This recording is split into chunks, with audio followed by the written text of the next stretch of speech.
Hi, this is Anthony Cornet, and welcome back to your daily dose of dissonance.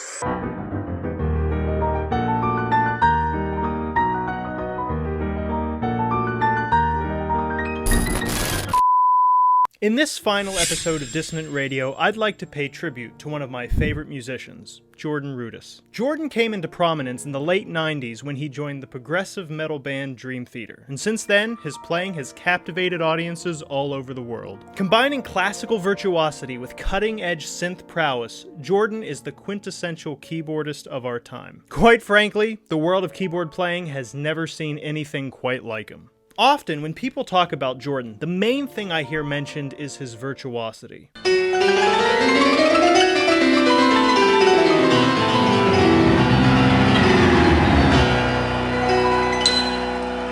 Although many people think Jordan's greatest claim to fame is his unmatched playing ability, I would like to suggest something different. When all is said and done, in my view, Jordan's career will have served one primary purpose: to revitalize the image of the progressive rock keyboardist. You see, in the early 70s, a rivalry developed between two of prog's greatest talents, Keith Emerson and Rick Wakeman.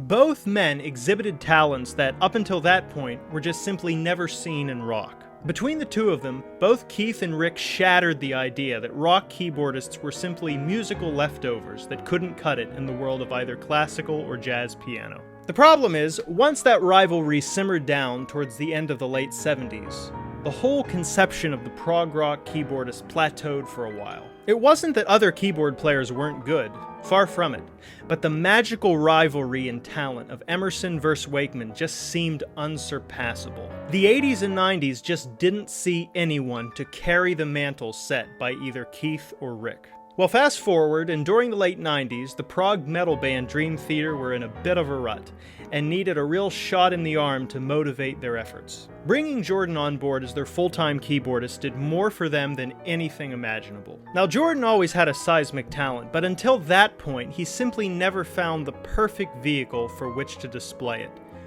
Dream Theater was the answer. Jordan didn't just stun audiences with his talent, he stunned the rest of Dream Theater. We first met Jordan after Kevin left the band, and we were auditioning keyboard players, and we auditioned Jordan. And he blew us away. He totally blew our minds. I still can remember the audition. I could not believe what the guy was doing. You know, it was conventional wisdom for a long time that a keyboardist could simply never compete with a guitarist in the world of rock. But Jordan's abilities were so incredible, even John Petrucci became jealous. You know, he's one of those guys where you wish, well, if I could play that way on the guitar, I'd be great. You know, if I could play the way he does on the keyboards on the guitar, there'd be no stopping me. This statement by John exemplifies exactly what I love so much about Jordan. Jordan's abilities as a keyboardist has opened so many people's eyes to the potential and power of keyboard playing. I've seen so many guitarists develop a newfound respect for keyboard playing once they felt the raw power Jordan brought to the Dream Theater sound. Namely, it's his classical background that's really the ace in the hole. Jordan proves that a knowledge of classical music, which might seem old and outdated to some, can be combined with metal for truly riveting results. As Jordan's tenure with Dream Theater progressed, it became clear to audiences that they were not just watching another talented keyboard player.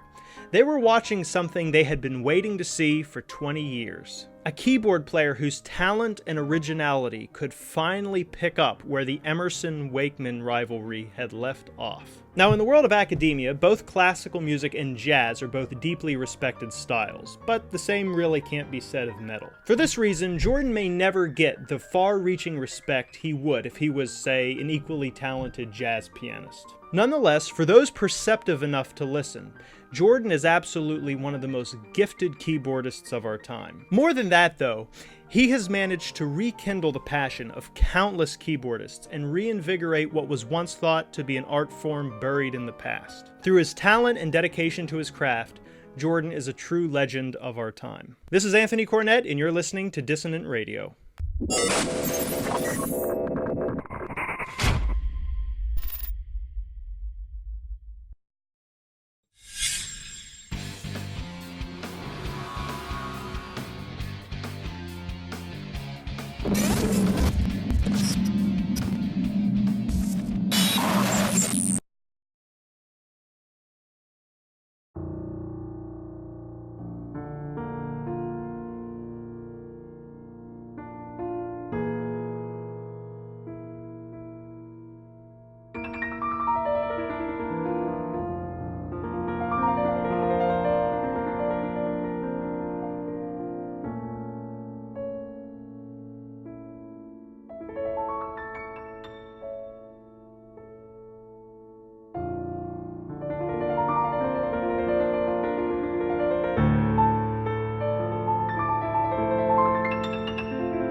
If you find content like this engaging, please consider subscribing through the link below. Your support would be greatly appreciated, especially as I get started. For now, this is Anthony Cornet reminding you to take care, live well, and keep it dissonant. Cheers.